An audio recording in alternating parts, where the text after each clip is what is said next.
Yo hoy cumplo 26 años de haber ingresado a las filas del movimiento insurgente. Eh, Me tocó, como la mayoría de nosotros, tomar esa decisión por la represión que se vivía en el 80, finales del 90, contra la Unión Patriótica, ¿sí? Nosotros veníamos de una expresión juvenil muy cercana al proceso de la UJP, que era la Unión de Jóvenes Patriotas. Veníamos de hacer trabajo juvenil, ¿sí? Y en ese momento comenzamos, pues no comenzamos, pero sí, comenzamos a vivenciar como toda esa represión y toda esa guerra sucia que se dio contra el movimiento popular en esa época. Tanto así que siendo aún muy joven me tocó en varias oportunidades asistir a los entierros de gente muy cercana. Comenzamos a vivir la guerra sucia, las amenazas. Entonces llegó un momento donde teníamos dos posibilidades. Una era retirarnos, hacernos una vida normal, entre comillas, sin ninguna relación con la lucha social. Y la otra pues era ingresar a la lucha armada, seguir manteniendo nuestros principios y luchar por un nuevo país.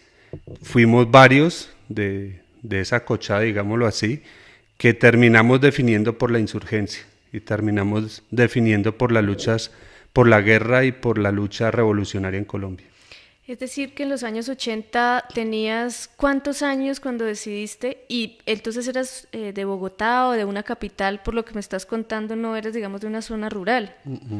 En esa decisión que tomas en ese momento, digamos, ¿cómo fue construir ese imaginario, ese ideal para tomar esa decisión? O sea, previamente, ¿cómo te formaste un poco tu historia allí? Pues nosotros, yo vengo de una familia de izquierda, ¿sí? Una familia militante que trasegó por las diferentes expresiones de lucha social y popular, ¿sí?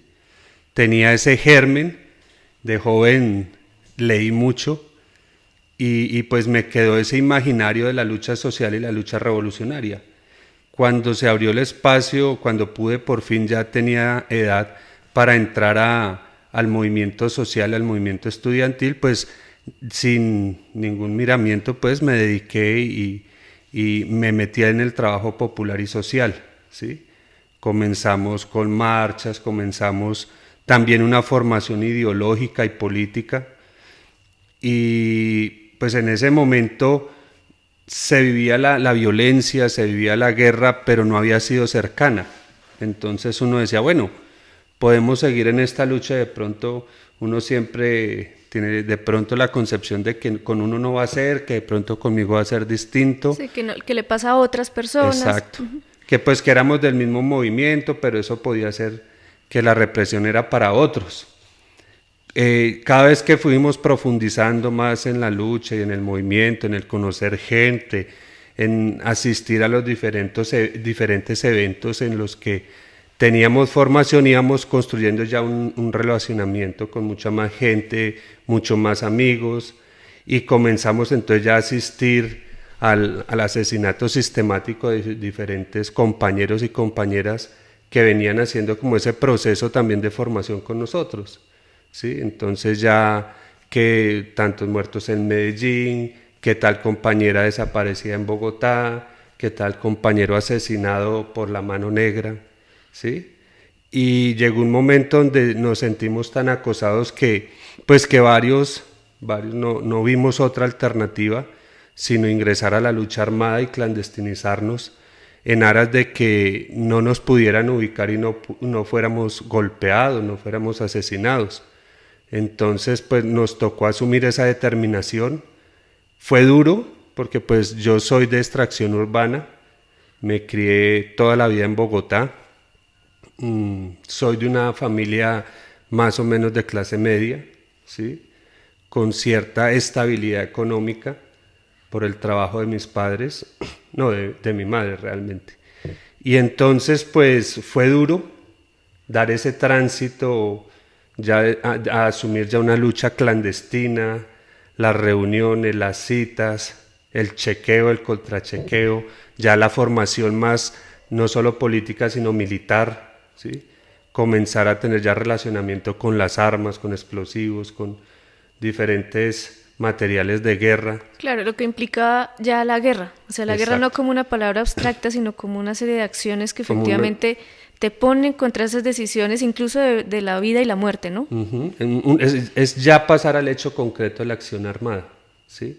Entonces dejó de ser un discurso abstracto, dejó de ser un discurso en los libros que leía uno, la lucha del Che, la lucha en Cuba, la resistencia en Vietnam, la lucha revolucionaria en China, y uno veía eso como que bueno, ahí está y esas son las experiencias de otros países, pero pues cuando ingresamos a la lucha política no pensamos que nos iba a tocar.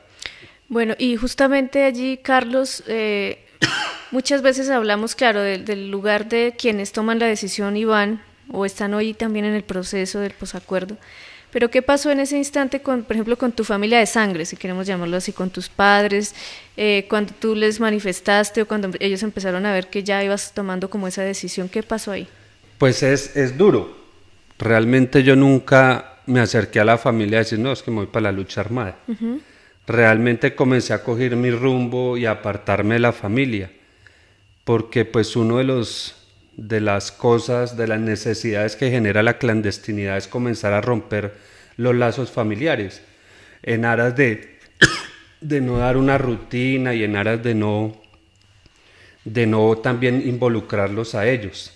Entonces fue paulatinamente que me fui apartando de la casa, de la familia, de todo el mundo. Claro, obviamente mi madre, que fue la que nos crió a mí y a mi hermano, pues muy preocupada que yo qué hacía, que dónde estaba, pero pues yo ya no aparecía a la casa, ya me iba 15 días, un mes, 2 meses, y pues fue muy difícil para ella, pero pues al tiempo ya, porque pues primero la incertidumbre, ¿no? De dónde está, qué está haciendo, y uno en la lógica de la clandestinidad, no, estoy en otras cosas, nunca le dije, no, es que estoy en esto.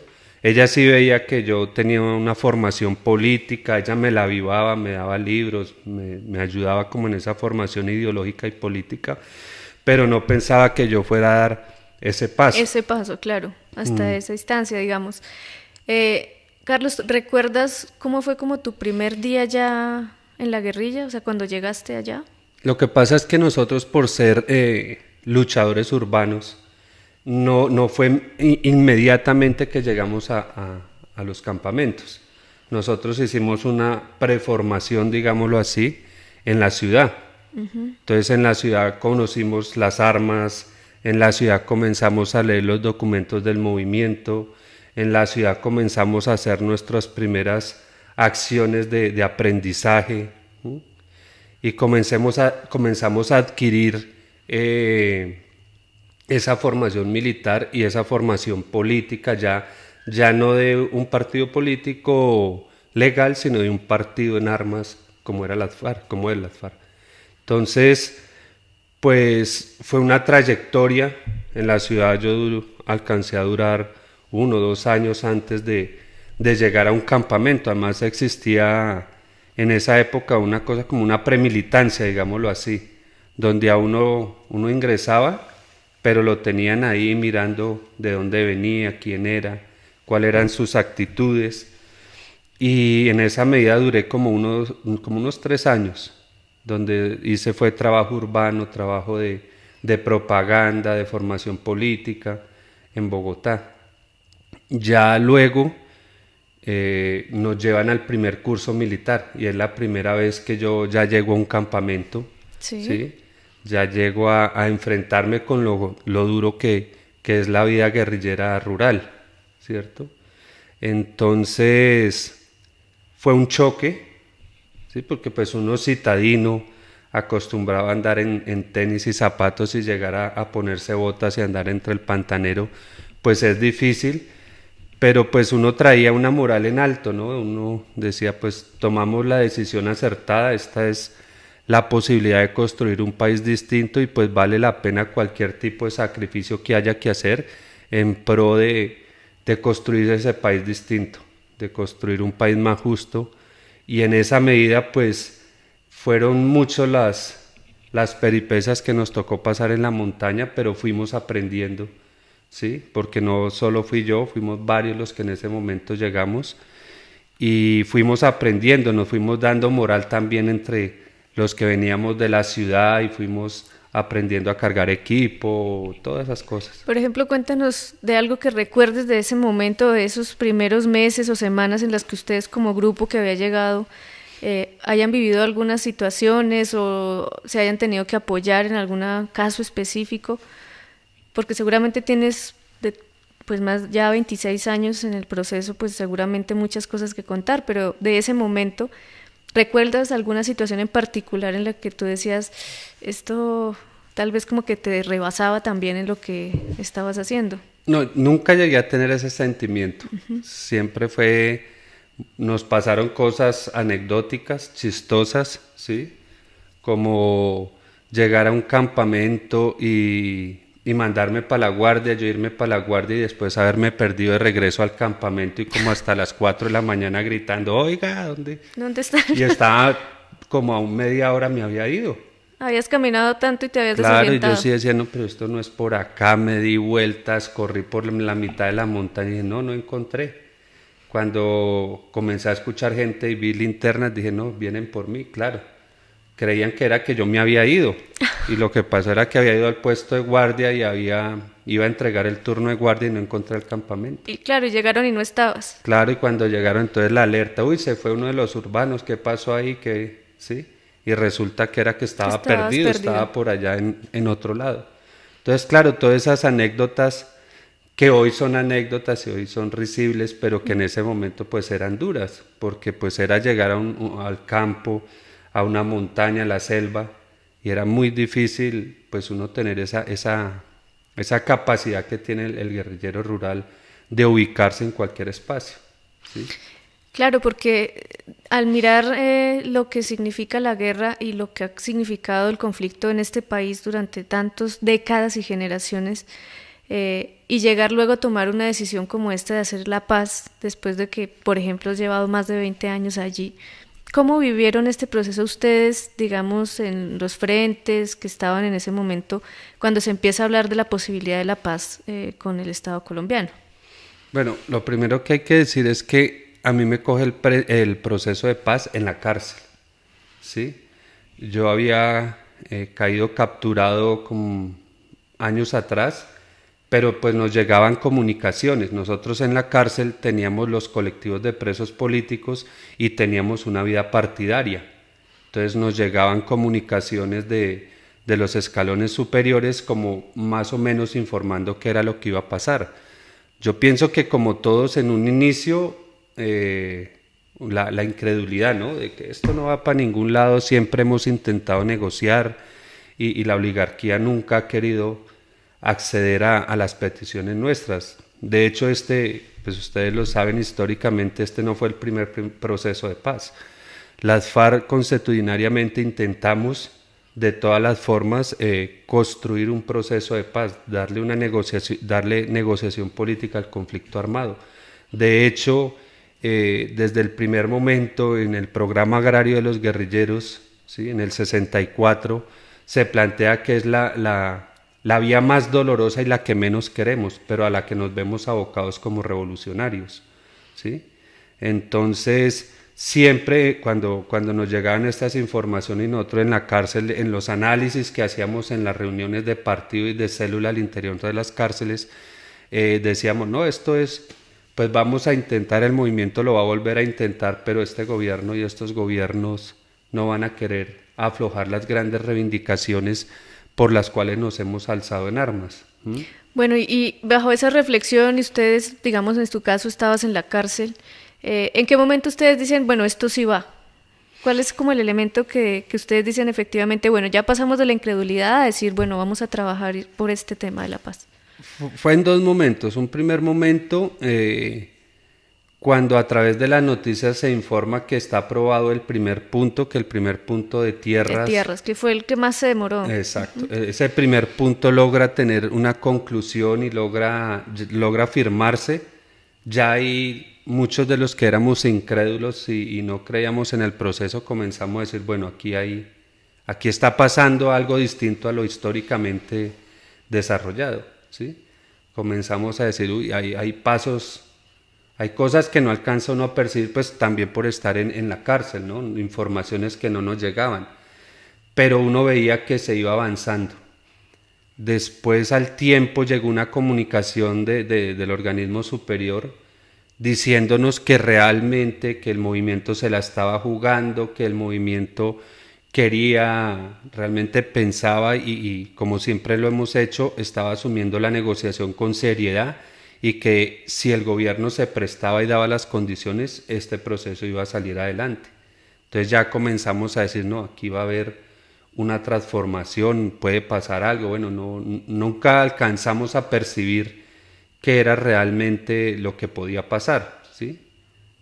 Que llegara al proceso, cómo se iba a llegar, cómo iban a ser las negociaciones, qué se iba a terminar aprobando, todas esas cosas. Entonces fueron esos los dos momentos. Los dos momentos. Bueno, también estamos aquí en la mesa de trabajo con Elkin Calvo, que es nuestro máster. Entonces, para que Elkin ya va a intervenir en unos momentos con algunas preguntas, porque seguramente esto hay que aprovecharlo muchísimo, esta oportunidad de haber venido aquí hasta Icononso. Pero continuamos entonces dialogando con Carlos. Estás en la cárcel, hay un momento, digamos, de incredulidad. Finalmente ustedes dicen, bueno, esto va porque el primer punto ya se logró, también recibimos una comunicación. ¿Cuántos años duraste en la cárcel y saliste por el marco del proceso o porque ya cumplías, digamos, a lo que se te había sentenciado desde la justicia anterior al proceso? Yo duré 11 años exactos, ni un día más ni un día menos preso, ¿sí? Yo salgo porque cumplí las 3/5 partes de la condena. En la justicia colombiana a ti te condenan a un número X de años y cuando cumples las 3/5 partes tienes derecho a la libertad condicional.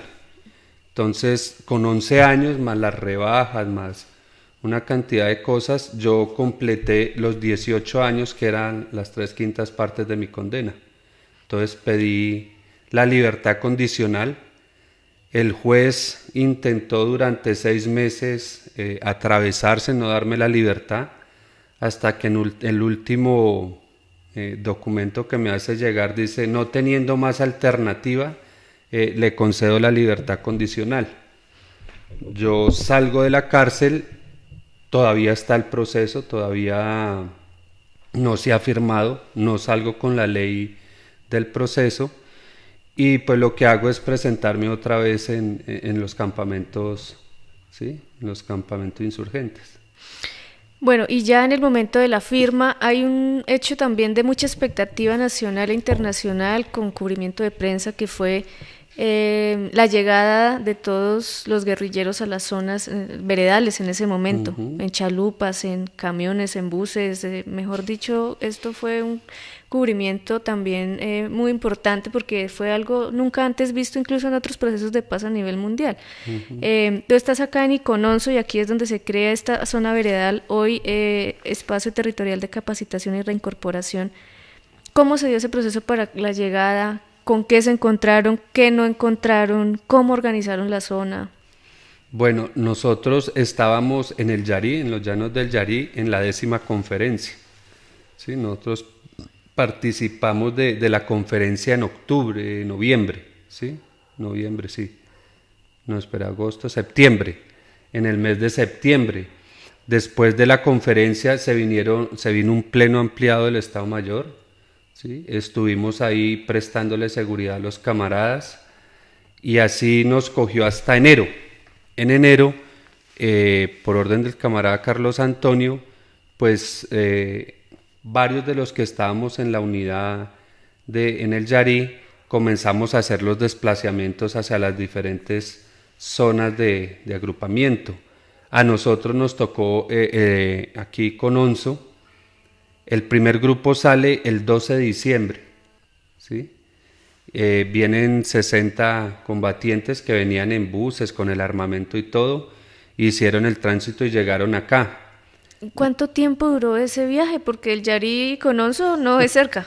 Pues ellos duraron como 8 días y eso fue apoteósico, porque pues el Estado no tenía como la infraestructura, como todo en el Estado es arremiendos, entonces no tenían la infraestructura y la gente se vino casi que a modo propio, ¿sí? No hubo seguridad, los guerrilleros estaban con el armamento, traían las armas encima, llegaron a los hoteles con armamento, entonces tocaba, no, que espere las armas en los buses y bueno, eso fue un enredo. A mí me tocó el segundo grupo que nos vinimos del Yari, que nos vinimos más o menos el 7 u 8 de enero, ¿sí? Y pues a nosotros ya se vino eso, entre comillas, más organizado, porque pues los buses salieron del Yari, nosotros salimos del Yari, no me acuerdo el día, pero recuerdo que salimos tipo 10, 11 de la mañana y duramos viajando 12, 24, 36 horas, ¿sí? Sin derecho a descanso, sin derecho a nada. De hecho, en el trayecto tuvimos varios enfrentamientos, bueno, agarrones con el señor de la ONU, que era un coronel, porque no nos quiso dejar bajar, porque la comida eran un poco de paquetes de chitos y de papas, entonces eso pues no es comida. Claro que no. Entonces tuvimos varios rifirrafes con él para que nos dejara bajar.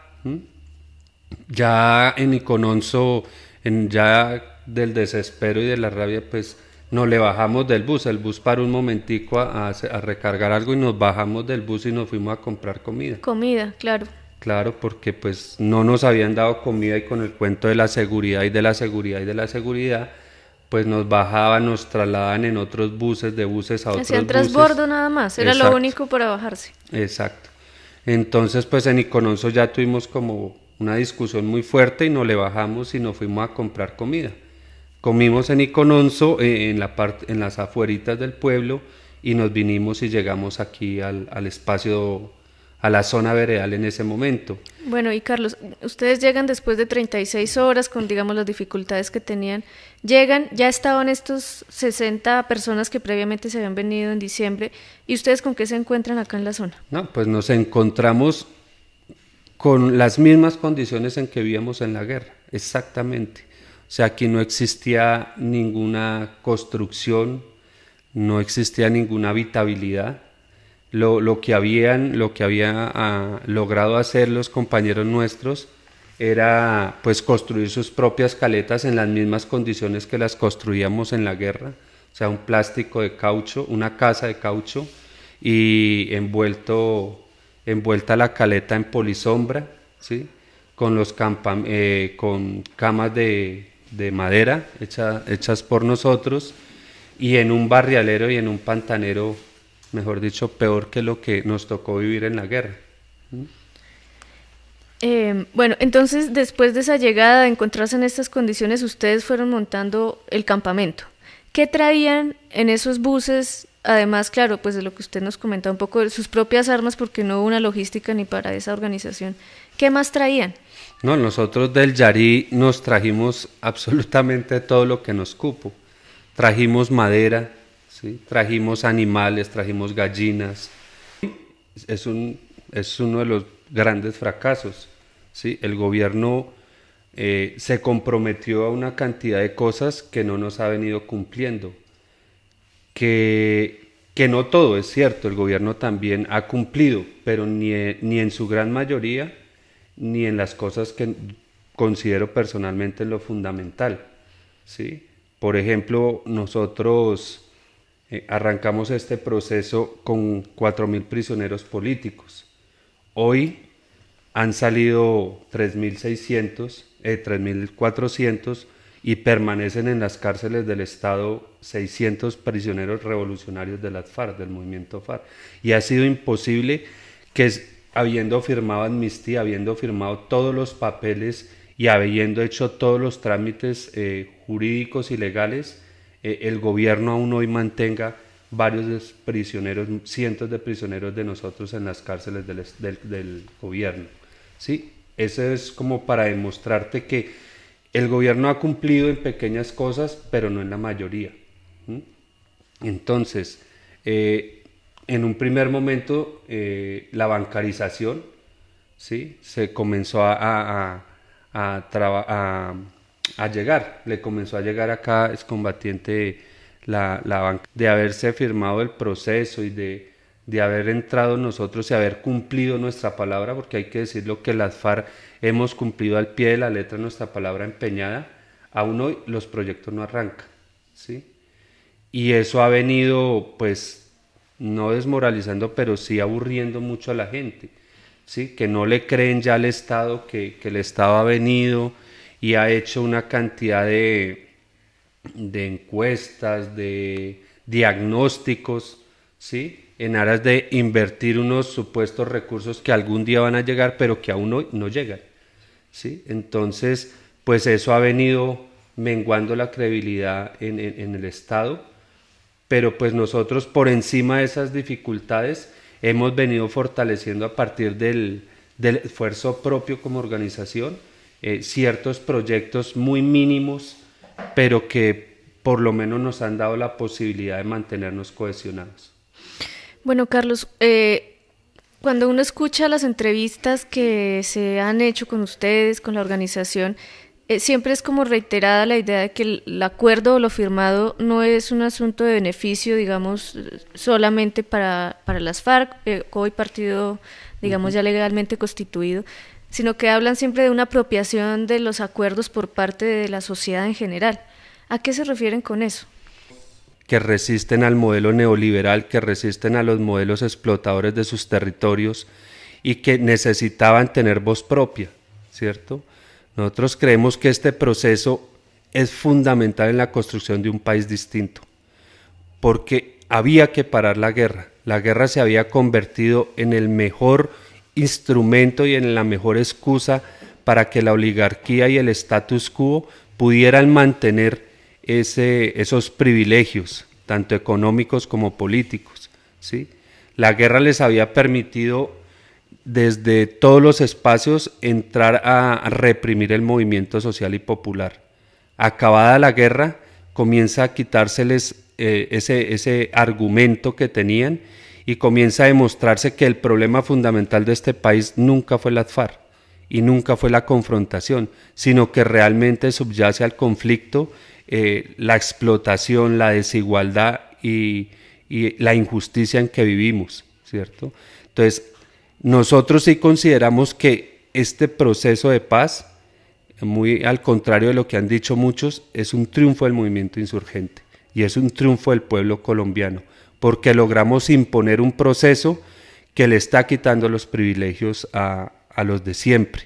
Y eso lo estamos viendo hoy en la contienda electoral, ¿cierto? Acallada ya la guerra, acallada ya los odios, que aunque muchos no, cierto grupo político pretende avivarlos en aras de mantener el odio y mantener el miedo general, ¿sí? La mayoría de la gente ha comenzado a ver los problemas reales del país. Y acallada la guerra, comienza a salir que el problema real de este país está más por el lado de la corrupción, ¿cierto? Acallada la guerra se demuestra que el problema fundamental de este país no era la FARC-EP, sino que era el proceso de exclusión social que sistemáticamente se ha llevado en contra de los pobres de este país.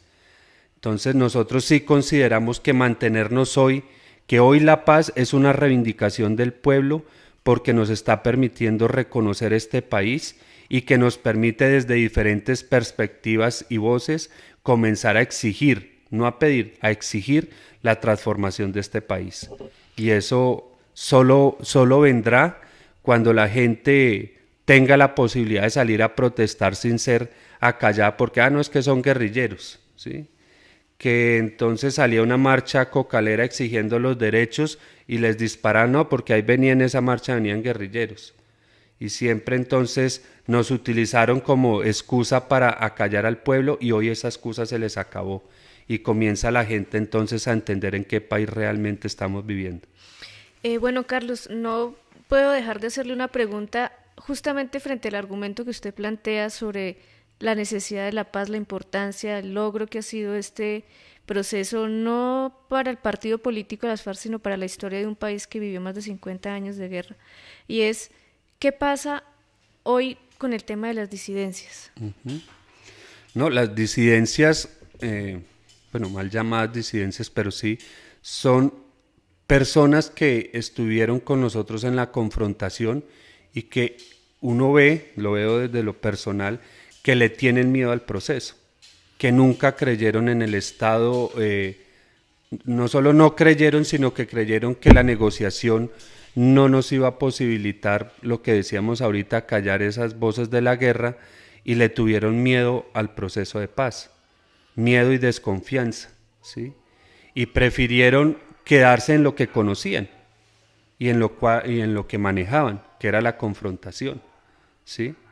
Entonces, pues hoy tomaron la decisión de mantenerse en la lucha insurgente y armada, pero pues es una decisión que uno no comparte porque pienso desde lo personal que no están viendo la posibilidad y el gran logro que ha sido arrebatarle a esta oligarquía una paz que nos permita comenzar a escucharnos entre colombianos.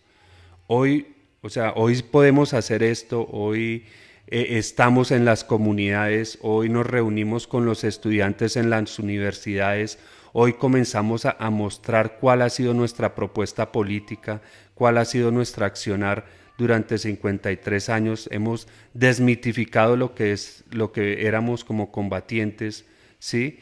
Y reivindicamos nuestro papel histórico como revolucionarios y como transformadores sociales, y eso lo hemos venido pudiendo hacer porque existe este proceso de paz, ¿sí? O sea, ellos quedaron en la lógica de no creerle al Estado, ¿sí?